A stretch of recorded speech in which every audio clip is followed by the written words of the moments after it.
A 7 años del huracán María, en Puerto Rico no se puede contar ni con el servicio eléctrico. Por Juan de Clep Barreto. The Equation. 22 de agosto del 2024. Union of Concerned Scientists. El 13 de agosto, la tormenta tropical Ernesto se intensificó rápidamente justo antes de impactar Puerto Rico y las Islas Vírgenes. La intensificación y la trayectoria de la tormenta ameritaron una advertencia de huracán para las Islas Vírgenes, así como para los municipios isleños de Vieques y Culebra. A pesar de no tocar tierra en ninguno de los archipiélagos, Ernesto trajo consigo vientos de hasta 50 millas por hora, 80.5 kilómetros por hora y hasta 10 pulgadas, 25.5 centímetros, de lluvia a Puerto Rico.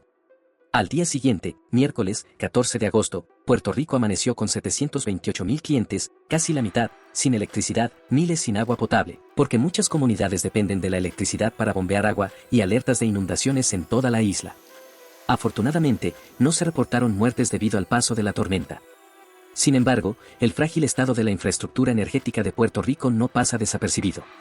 7 años después de que el huracán María devastara Puerto Rico y provocara el mayor apagón en la historia de Estados Unidos, el 80% de la energía fue interrumpida y algunos residentes no recuperaron el servicio por un año. Una vez más, los residentes de la isla han sido forzados a experimentar un apagón paralizante que afecta a al menos la mitad de la población. Nuestra población se ve obligada a desechar alimentos perecederos, no puede utilizar máquinas de diálisis para pacientes en casa y no puede refrescar sus hogares del calor peligroso después de la tormenta. Las compañías privadas de electricidad operan sin rendir cuentas por no cumplir con las condiciones mínimas de desempeño. Luma, el consorcio privado encargado de la distribución de electricidad, no es capaz de mantener de manera confiable el servicio eléctrico vital en la isla. La prueba más reciente de esto, antes de la tormenta tropical Ernesto, ocurrió en junio de este año, cuando más de 340.000 suscriptores se quedaron sin electricidad en medio de una terrible ola de calor. Esto llevó al organismo regulador de la energía, el Negociado de Energía de Puerto Rico, NEPR, a exigir explicaciones a Luma por el aumento del 19% en los apagones entre 2023 y 2024. ¿Y por qué tantos apagones? De manera ridícula, Luma dice que se ha encargado de eliminar la vegetación demasiado crecida, ya que esta es la principal causa de interrupciones en el servicio en Puerto Rico, una declaración engañosa según el Centro de Periodismo Investigativo, CPI. Según Luma, si la vegetación no es la culpable, entonces la fauna lo es. Ratones, iguanas, gatos y monos son sospechosos de causar los apagones en la isla. Todo excepto su propia incompetencia y negligencia.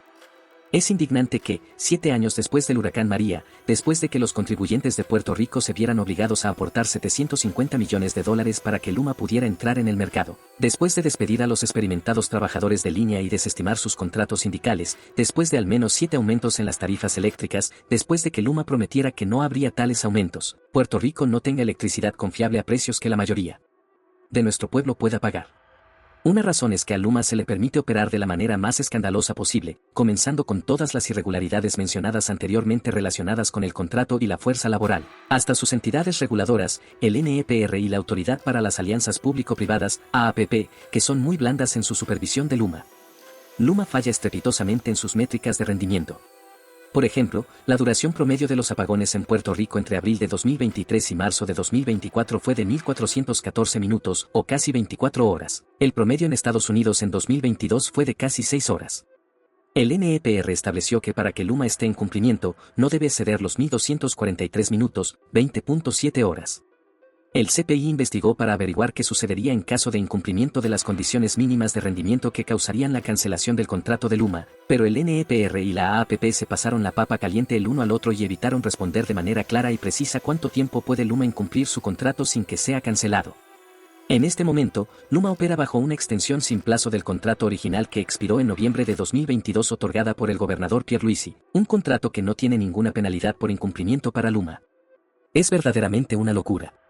¿Qué le espera a Puerto Rico con Genera a cargo de la generación de electricidad?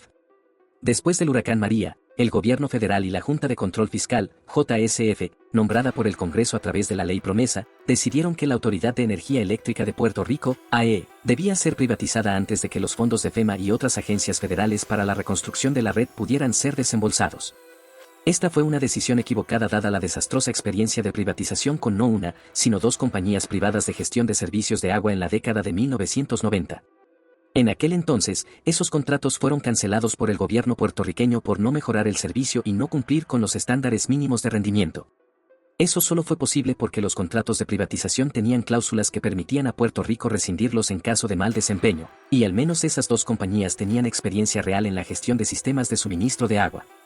Pero esas lecciones no fueron tomadas en cuenta, y en junio de 2023, la AE entregó la operación de su flota de generación a la empresa privada Genera.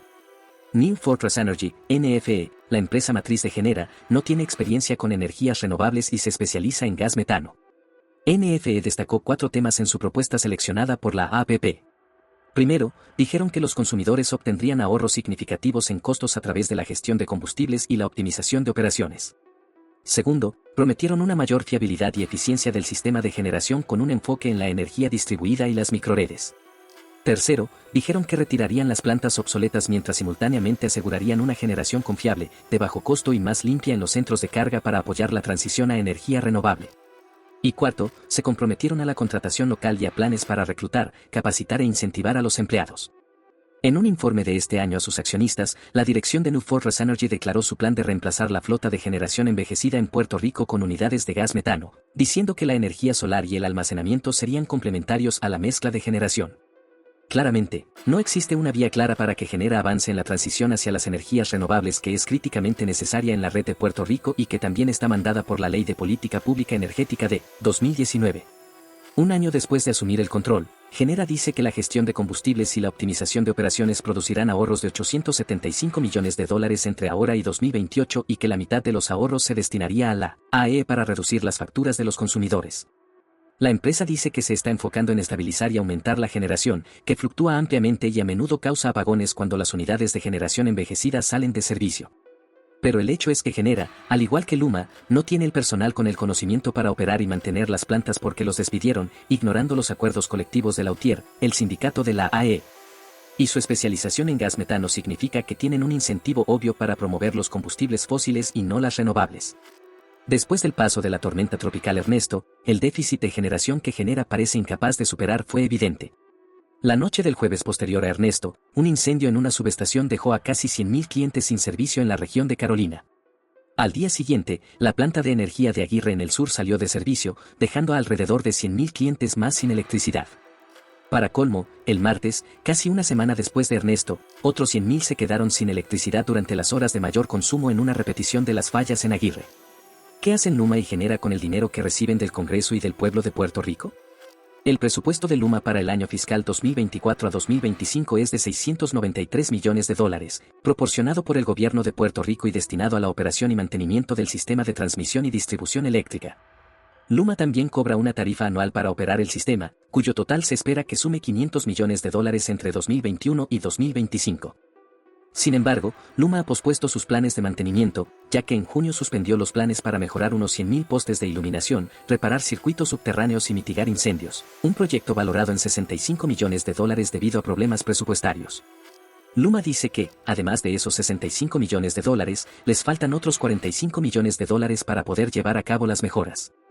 El contrato de Genera proporciona $15 millones para gastos de transición y una tarifa anual de $22.5 millones durante los primeros 5 años, que se reducirá después del 5º año a un mínimo de $5 millones.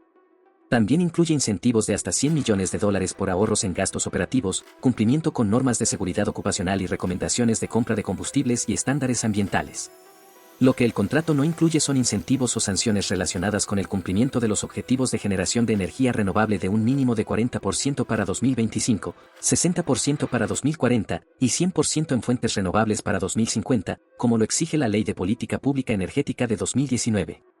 Las unidades de generación seguirán siendo propiedad de la AE, ya que Genera solo será responsable de la operación, mantenimiento y eventual retiro de unidades obsoletas, lo cual genera gran preocupación sobre el énfasis que Genera dará al desarrollo de energía renovable. Puerto Rico necesita energía renovable. La crisis climática, la deuda pública, los aumentos en las tarifas y la dependencia de los combustibles fósiles asfixian la economía de los puertorriqueños.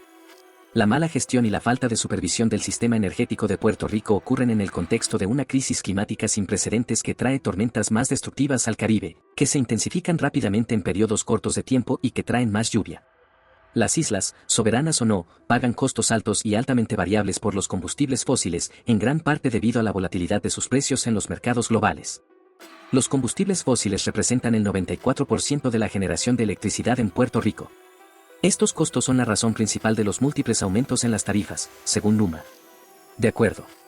Entonces, ¿por qué no hacer la transición a fuentes renovables? La energía renovable puede resolver la incertidumbre ante la fluctuación de los precios de los combustibles fósiles. El siguiente gráfico muestra el costo por kilovatio hora para el consumo de electricidad residencial en Puerto Rico y los Estados Unidos. Claramente, estos costos son mucho más altos en Puerto Rico. Estos precios incluyen aumentos en las facturas y los costos de combustible. Los costos de las tarifas eléctricas residenciales han aumentado drásticamente en Puerto Rico y son mucho más altos que el promedio en los Estados Unidos. Note el fuerte incremento justo después del huracán María y la tendencia al alza desde 2021. Formulario de la Administración de Información Energética. Deben establecerse prioridades que beneficien al pueblo de Puerto Rico, no a intereses privados. Otro contexto importante es que la Junta de Control Fiscal, FOM, por sus siglas en inglés, que tiene control absoluto sobre los presupuestos y planes de Puerto Rico, prioriza a los acreedores de la isla y no al sistema energético. En su plan fiscal para reestructurar la deuda de la Autoridad de Energía Eléctrica, AEE, la Junta de Control Fiscal reconoce que los aumentos de tarifas podrían utilizarse para transformar la red eléctrica en una entidad moderna, eficiente y limpia, es decir, libre de fósiles. Pero, en la misma declaración, eligen usar el dinero de los aumentos de tarifas para pagar a los acreedores. Uno de los principios de un plan de bancarrota debería ser dar a la AEE los recursos necesarios para proporcionar un servicio eléctrico de calidad, por lo que la Junta debería reservar fondos para esto antes de pagar a los acreedores. Luma, genera, la Junta de Control Fiscal, la falta de rendición de cuentas y el cambio climático. La situación insostenible en el sistema eléctrico y los riesgos a los que expone a la población de Puerto Rico se han agravado al entregar los recursos de generación, transmisión y distribución eléctrica a intereses privados con cero mecanismos de rendición de cuentas, quienes fueron recibidos con los brazos abiertos para venir y lucrarse con los millones de dólares asignados por FEMA después del huracán María. A pesar de que la Ley de Política Pública Energética de Puerto Rico de 2019 exige un progreso sustancial en los objetivos de fuentes de energía renovable para 2050, hoy apenas alcanza el 5%. Actualmente, Puerto Rico cuenta con 14.000 millones de dólares en fondos federales para reconstruir la red eléctrica. El problema no es tanto la disponibilidad de fondos, sino la implementación por parte de las agencias públicas y privadas mencionadas, que ignoraron obtusamente estudios como Queremos Sol y PR100 que demuestran la viabilidad de reducir las importaciones de hidrocarburos mientras se satisface la demanda energética en Puerto Rico. Claramente, la privatización de la generación, transmisión y distribución en manos privadas ha contribuido a exacerbar el problema subyacente, que es la insistencia obstinada en los hidrocarburos y la falta de inversión en la transición hacia fuentes renovables. Al entregar la red a intereses privados, como lo han hecho las administraciones recientes en Puerto Rico y la Junta de Control Fiscal, han permitido que las empresas matrices de Luma y Genera se lucren con millones de dólares federales sin tener la autoridad ni la voluntad de abordar los problemas subyacentes en términos de las necesidades de los puertorriqueños. La encrucijada energética en la que se encuentra Puerto Rico es compleja, y aquí solo he esbozado algunas de sus características. Las soluciones se encuentran dentro de una gran y compleja red de agencias federales y puertorriqueñas, empresas multinacionales y comunidades en Puerto Rico, pero deben seguir una lógica muy simple: priorizar la estabilidad del sistema eléctrico para garantizar su funcionalidad tanto en la vida cotidiana en Puerto Rico como durante situaciones de emergencia como tormentas, huracanes e inundaciones, eventos que se volverán cada vez más destructivos a medida que avance el cambio climático. Aquí algunas posibles soluciones. Los 14.000 millones de dólares disponibles para Luma y Genera deben gastarse de manera inteligente para que la AEE pueda contar con los recursos necesarios para proporcionar servicios eléctricos adecuados. El NEPR y la AAPP tienen que cumplir con su función de supervisión, aclarar las condiciones mínimas de rendimiento para mantener los contratos de Luma y Genera, y establecer y hacer cumplir sanciones por bajo rendimiento. Respetar los convenios colectivos de UTIER y recontratar a los trabajadores sindicalizados puertorriqueños con la experiencia y el conocimiento necesarios para mantener el sistema en funcionamiento. La Junta de Control Fiscal debe asignar, en su plan de ajuste de la deuda, una cantidad suficientemente grande para permitir la transición de la AEE a una empresa moderna y eficiente, con un camino claro hacia el cumplimiento de la Ley de Política Pública Energética. Integrar en la búsqueda de soluciones de energía renovable la experiencia y la ciencia lideradas por la comunidad en estudios como Queremos Sol y PR100, compuestos por amplias coaliciones de comunidades vulnerables, científicos, expertos en energía renovable comunitaria y actores del sector privado. Pueden leer el artículo completo en el enlace que aparece en la descripción de este video. Agradecemos al autor, Juan de Clep Barreto, por este importante escrito. Nuestro objetivo es seguir educando a la comunidad. Con esto en mente, continuaremos compartiendo contenido más condensado y expandiendo la educación más allá de lo político.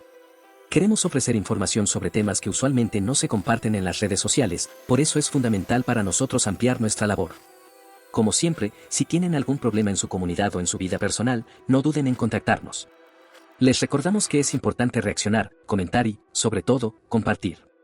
Si desean colaborar con nuestro trabajo, pueden hacerlo a través de los enlaces proporcionados en este video.